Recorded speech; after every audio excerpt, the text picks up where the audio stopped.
the toe spreaders, I think I fractured my middle baby toe when I was at karate on Wednesday.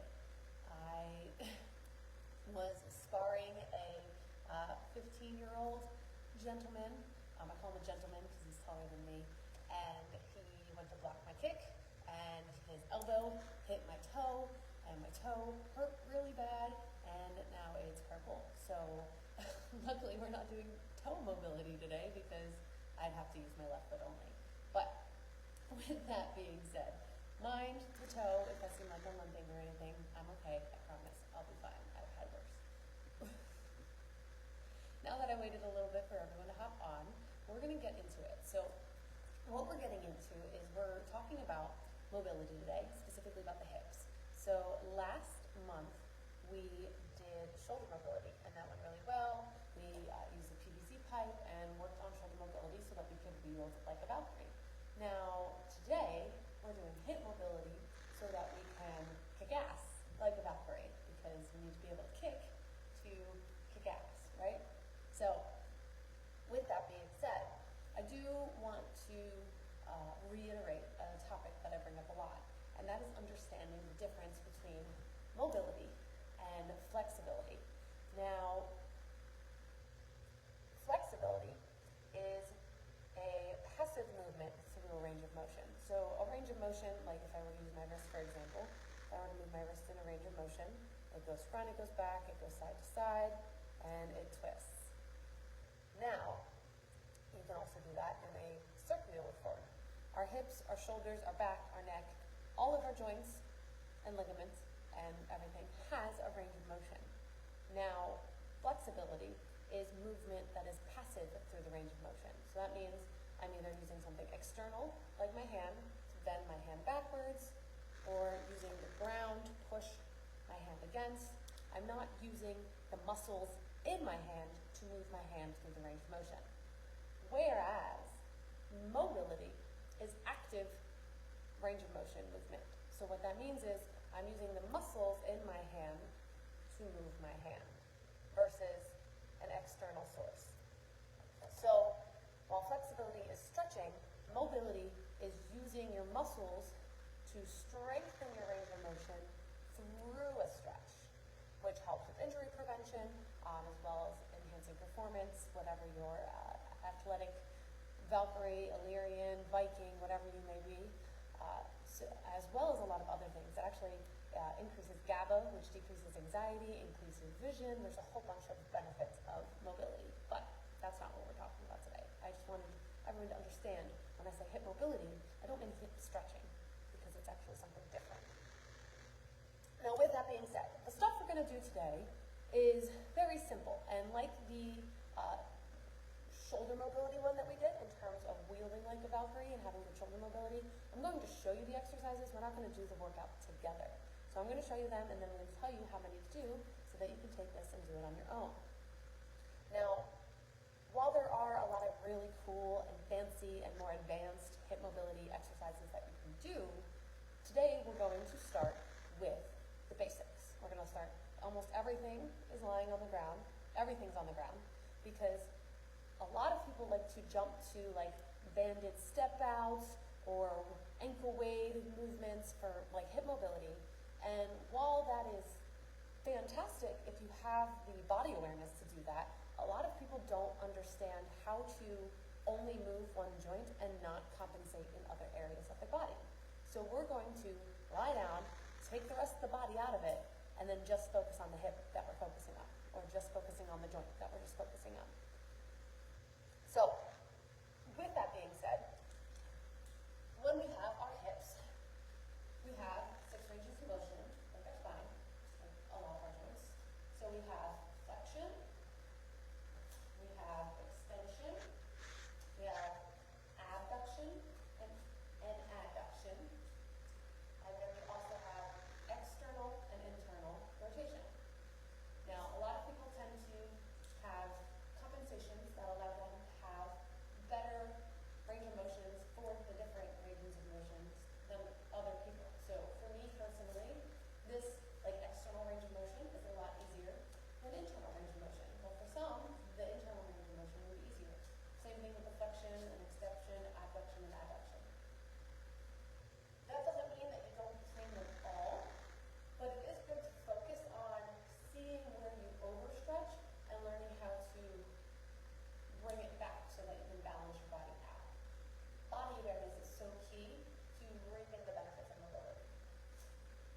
So with that being said, we are going to start with abduction and adduction. So to begin, I have a set with me as well as a block. You do not need these things, but they are beneficial to the exercise that you're doing. So the first thing we're going to do is the abduction. So that's moving the foot away from the body. Now this is just a sideline exercise. I would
extension and flexion.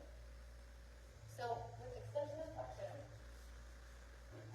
we're going to start with flexion first, so that is the knee coming up towards us, bending the hip. Now, you could stand and, maybe march in place. One thing that I like to do is seated leg lifts. Now, you can flex or point your toes, whatever feels more comfortable for you, but you want to make sure that you're keeping your legs activated. One way to start is hands at the knees. The closer you get towards your feet, the harder it is. The farther away you get from your feet, the easier it is. But we can start with one leg or two legs. But what it's looking like is we are lifting our leg up and lowering it down. Lowering it down. Again, it could also look like lifting both legs up and lowering it down. Or you can point your toes, moving it out a little bit, lifting up and lowering it down. A lot of people like to do this exercise with blocks and use it as kind of a height reference, even in maybe a straddle or middle split. Elbows come out this way, right hands here, up, and back, up, back. So that is a hip flexor exercise, hip flexion exercise. Now, one thing you want to make sure when you're doing this is that you're not people like to rock back, use the torso or the legs. We want to keep the body as still as possible, so that we're really, like I said, focusing on that one joint. Even if that means maybe putting your back up next to it, so that you focus on the one joint that we're focusing on. Now, for extension, the opposite direction, a lot of people like to start on the ground and lift the leg up in the opposite direction this way. But one thing that I find concerning about this is a lot of people tend to dump into their backs when they do this versus focusing on their hips, because most of us don't have a range of motion that is super extension, like past neutral when it comes to our hips. When we start doing this, our back starts to arch versus focusing on it coming from our hip. So one thing that I like to do is to take that compensation out of the equation, is you could grab a step or a bench or a box, and you're going to lie on it.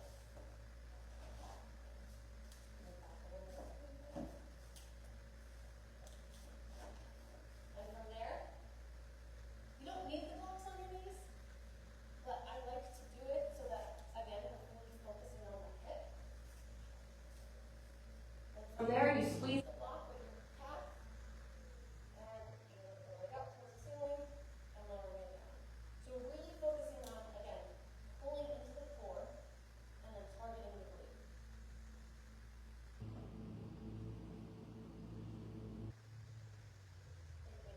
Two legs if you wanted to, or you can just work on lifting straight up and lowering down, and up, and lowering down. So that's the hip extension options.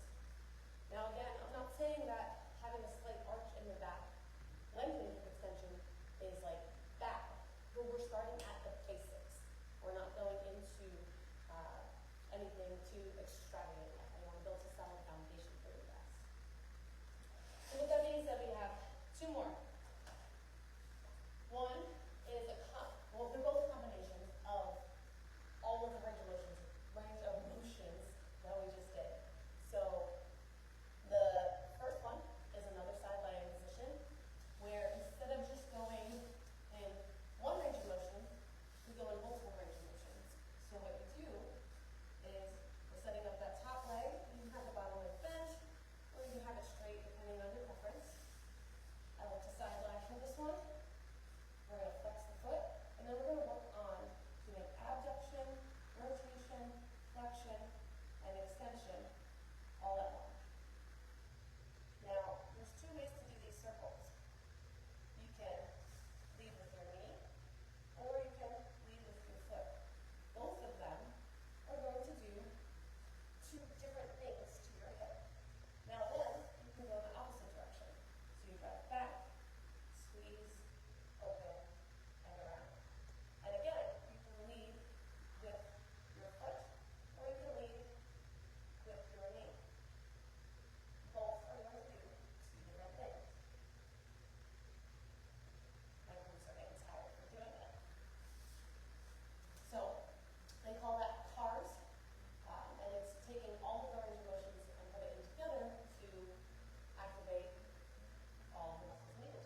type of heavy movement background you come from, but essentially you're going to make a square with your shins.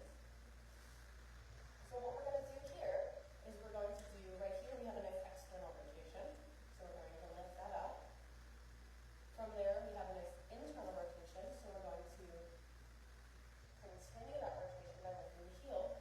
And then we're also going to get a nice little abduction by lifting the whole leg. Now notice I'm not leaning forward and using my torso to do the movement. I'm trying to keep my body still, core tight, I have my hands gently placed on the ground, I'm not pushing my weight and dumping my weight into the ground. And I lift, and I lift, and I lift. And if you want a hip extension from there, you come up, squeeze, come back down, get some rotation, rotate to the other side. I do this with the kids in my martial arts class as one of their warm-ups. And while they huff and puff about them, it's because it's a really good warm-up that takes almost all of the range of motion for your hip and put it together. So I'm going to do it one more time for you guys. Lift the front leg, lift the back foot, and lift the feet down. Lift the back leg, squeeze down, try to keep the feet where they are, rotate. So that is a shin box combo. So that gives you almost 6, 7, 8 exercises that you can do for your hips so that you can kick ass like a Valkyrie. Now, if you guys have any questions about these, feel free to put it in the comments below. As well, we go in depth into these within our Nexus app for our memberships. So if you ever are interested in signing up for our memberships, we have starting as low as $27 a month, self-discovery membership, all the way up to one-on-one coaching where we create programs just for you.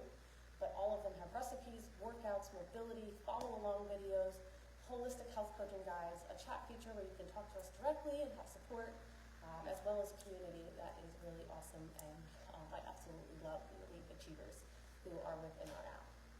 Or if you're interested, we also offer solo purchases where you can buy just, the Abs Like an Illyrian program and just follow that along for 4 weeks and not have a subscription to a membership. So I always like to offer a multitude of options because everyone's different and everyone needs different things. Just like some people have enough resources just watching the Achievers Lunchtime Learnings on Friday and getting the resources through this group. So I like to have a multitude of options. Just because I suggest them doesn't mean that you need them, but I like to put everything out there so that everyone knows it's available. Now with that being said, I'm going to wrap up, but I do want to remind you guys, if you haven't seen any of the posts already, on Monday we are starting an Abs Like an Illyrian challenge. So I'm calling it the Bat Boys Challenge for short. So we have a 4-week program called Abs Like an Illyrian. It's a core-based program, and it has 14 workouts over the 4 weeks. And it is beginner friendly, and we are doing it as a challenge for people to do the workouts and post their experience on social media. So 14 posts over the 30 days during the challenge enters you to win our Illyrian training bundle, which is going to have training daggers, training swords, workout programs, meal prep, recipe books, grocery lists, and supplements. I know I was forgetting one, supplements. So if you want more information about how to enter the challenge, I'm going to put that in the comments for this below. And other than that, that is all I have today. So I hope you guys enjoyed the How to Kick Ass Like a Valkyrie Hip Mobility series, and I'll talk to you guys soon. Have a good Friday.